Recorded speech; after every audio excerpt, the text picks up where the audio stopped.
I'm standing here with Ian McElhinney, or can I say it right? Well, you're doing very well. It's a difficult name. Lots of people at home have difficulty with it too. It's McElhinney. McElhinney. Yes. Okay, McElhinney. Yeah. Okay, it's not just like Michael, but the I isn't there. Yes. In fact, sometimes people ring me and say, I want to talk to Ian McElhinney. And you want to say, no, you got it wrong. It's McElhinney, you know, but it's a relatively unusual name. But I want to say welcome to Sweden. What do you think about this country in the north? Well, I love Sweden. I've been here many times. I've actually directed a few shows here in the past as a theatre director. So I know Stockholm reasonably well. I've been in and out of it many times over the years, and I think it's a wonderful city, a beautiful city. It's one of the loveliest cities that I know, you know, so it's a pleasure to be back. So what do you want to give tips for like Ian, who hasn't been here?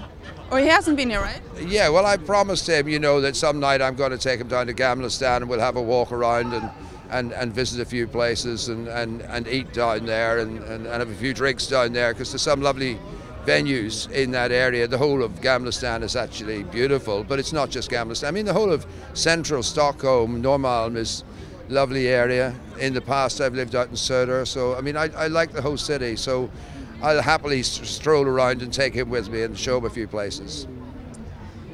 You said you have mixed feelings about you said a little about it's like losing a family. Yeah. If you get out the characters. Yeah. Yeah. Can you tell me about your family in the Game of Thrones? Well, you know, we, those of us who were in the Daenerys camp, and I was in the Daenerys camp for 3 years, we're a relatively small group of people. There's Daenerys herself, there's Missandei, there's myself, there's Grey Worm, there's Ser Jorah, and really we're like the core group of people in that. And then we have a few other people, you know, that we deal with from time to time, but they come and they go. So we've been together, a small group of us, for 3 years in that particular camp. So you get close to people and you're used to, oh, next year, same time, I'll see you and we'll carry on with our adventures. And then it comes to a stop. So when it comes to a stop, it's like, oh, they're going on and I'm not. And you feel a little bit like you've been left out of the party, you know, but that's the nature of this job, you know. One of the things, it's a funny thing. When it's short like that, you do miss it whenever your time is up. But you also have the advantage that any job you go into, you know it's never going to last too long. So you're never going to get bored with it. You're never going to get to the point where you're tired of the people you're working with and you want out of it. You just are lucky to be doing a job where you're kind of quite concentrated for a short period of time and then it's done. It's kind of like, it's almost like a holiday romance, if you like, you know, short, fun, on to the next, you know. But it wasn't always happy shooting, because you told me about the heavy clothes in the desert and it's warm. Yeah, so it's not just like a dance on roses. No, I mean, there are times when, you know, the shooting is quite tough. Certainly when we were in Morocco, clothes, you know, you're wearing 3 layers of leather. It's very hot. There's lots of flies. It's kind of, you know, the days are long, so you can feel pretty wrecked at the end of it.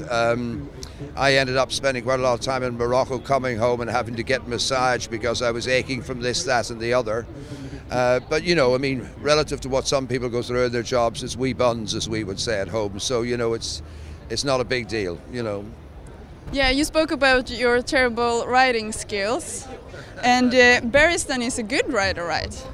Well, Barristan has to look like he's comfortable on a horse. So how do you do that when you're not? Well, you know, I had some horse training, obviously, and I mean, I'm comfortable enough. But as I say, I wasn't jumping on and off the horse. You know, we didn't have to do so much that it became a big issue. I wasn't, for instance, galloping. I just had to look like, you know, as we say in riding parlance, I just looked like I had a good seat, that I knew how to sit in a horse and look comfortable. As long as you can do that, you're okay. Isn't it harder to get in the character if the character knows how to ride and you don't? Well, yeah, I suppose, you know, ideally, if you're a knight, you know, being on horses should be no big deal. But, you know, the main concentration is obviously, you know, getting comfortable on the horse. And then the focus is always on, well, who are you talking to? What are you saying? What's the atmosphere between the characters at the time? The filming, anything that you shoot, I mean, it's filmed close up, it's filmed looser, it's filmed at a distance, it's filmed so many different ways that they have lots of things they can cut between. So they have lots of options. And the whole point of shooting on camera is that you have enough options that hopefully you're always going to make the character look good and not, not bad. So you trust that between you will come up with enough coverage to make the thing look the way it should. So we have a lot of terrible scenes also in Game of Thrones. Yeah. How do you deal with those when you come back home and you're not Barristan anymore? If you're an actor, it's a job. It's one of many jobs that you'll do in the course of a year. I think sometimes people think if you're on Game of Thrones, that kind of occupies all of your time. It occupies relatively little of your time. I mean, our stint on Game of Thrones for most of us would be 6 weeks, perhaps 8 weeks, not more than that. It may film for 6 months, but any one of us involved in it probably wouldn't do more than 6 or 8 weeks. And that's all that you do in any given year. So you've got another 40 odd weeks to fill with other work. So you're moving from one job to the next and one time you're a good guy, one time you're a bad guy, one time you're a knight, one time you're a teacher in a school or whatever. So you just move from job to job and you kind of box them off. You say, this is what I'm doing now. You stay focused on it for the time that you're doing it. Once it's over, you're on to the next thing. In fact, when I was doing season 5 of Barristan, just before that, in fact, overlapping with it, I was doing an episode of Ripper Street, which is another well-known series in Britain. And in Ripper Street, I was playing an out-and-out villain, a really, really evil character. And then in Game of Thrones, Barristan is one of the few good guys. And I was moving between those two, even overlapping. So you just get used to it. You say, right, now I'm in this world and this is the character. Now I'm in that world and that's the character, and you just get used to separating them out. Well, that must be an explosion of feelings in your mind and heart and body. Yeah, you're right, but a little bit depends on your method, if you like. You have an actor like Dan Day-Lewis, who is, he's brilliant, but Dan Day immerses himself in the character, and from he starts working until he finishes the whole job, he'll stay in character all the way through. That's his choice, that's what he does, and he does it very well. It works for him. Not everybody does that, not everybody would want to do that. And what they'll do is they'll come in as themselves, they'll do the job, and they'll immerse themselves in the character for the day or the week or whatever it is that's in it.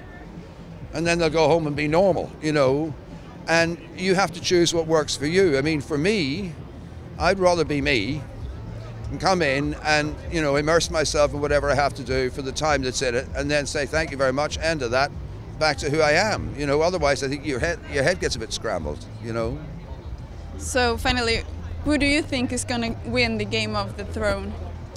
Well, I said in the panel there, and I kind of believe it, that it could be a Holocaust and that nobody does.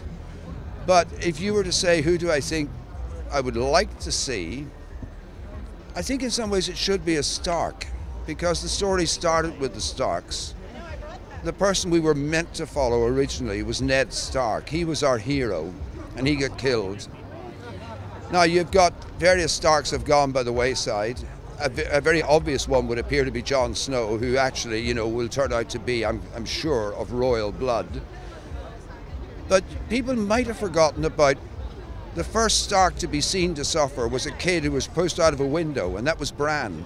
We didn't see Bran at all in the last series. I think we've got a lot more to see of Bran. It wouldn't surprise me if Bran has a big story before this whole thing is finished. So who do you think will be the next queen or king at the throne of Westeros? I don't think it'll be Daenerys, funnily enough. I used to think it was nailed on that it would be. I don't think it will be Daenerys.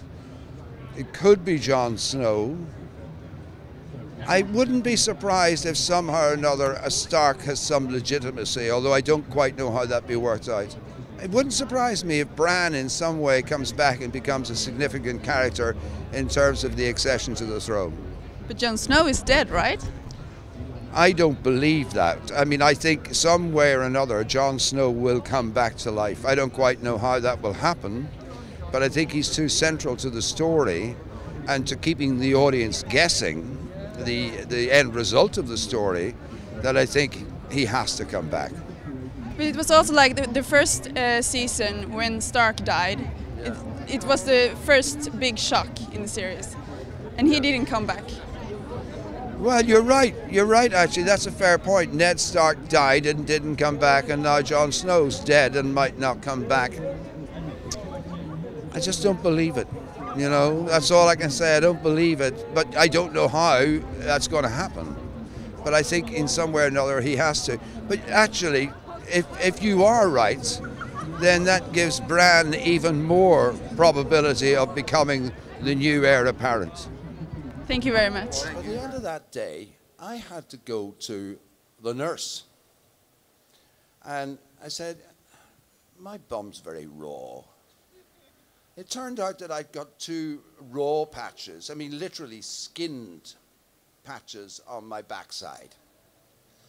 So it had been an uncomfortable day, and then I had the embarrassment of having to take my underwear down for the nurse to put some cream on my backside. So pretty embarrassing for the nurse as well, I would imagine.